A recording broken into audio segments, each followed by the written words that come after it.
బంజారాస్‌లో ప్రతి ఫెస్టివల్స్‌కి చేసుకునే చిన్న రెసిపీని మీకు చూపిస్తాను ఈరోజు. నేను తింటున్న రెసిపీ పేరు సొడోయ్ అంటారు. ఇక్కడ చూడండి మా బుడ్డోడు ఎంత ఇష్టంగా తింటుండో.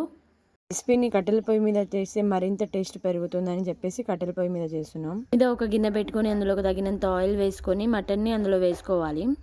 మటన్‌ని ఒక 50% వరకు ఇలా ఆయిల్‌లోనే మగ్గనివ్వాలి. ఇద్దరు పిన్నిలు ఈ రెసిపీని ప్రిపేర్ చేస్తున్నారు ఇక్కడ. మటన్ సొడోయ్ చేస్తున్నాం కాబట్టి మేక రక్తాన్ని తీసుకున్నాం.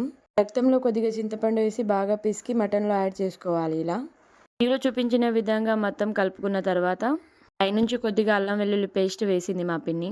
అలా వేసిన తర్వాత కొద్దిసేపు కలుపుకోవాలి. అల్లం వెల్లుల్లి పేస్ట్ ముక్కలకి పట్టిన తర్వాత కొద్దిగా జొన్న పిండిని ఇందులో యాడ్ చేసుకోవాలి. జొన్న పిండిని కొద్దిగా వాటర్లో వేసి ఆ వాటర్ని ఇందులో యాడ్ చేసుకొని కలుపుకోవాలి. ఇలా కలుపుకోవడం వల్ల గ్రేవీ చిక్కగా వస్తుంది. ఇలా కలుపుకున్న తర్వాత కింద దించుకోవాలి. రెసిపీ రెడీ అయిపోతుంది అంతే.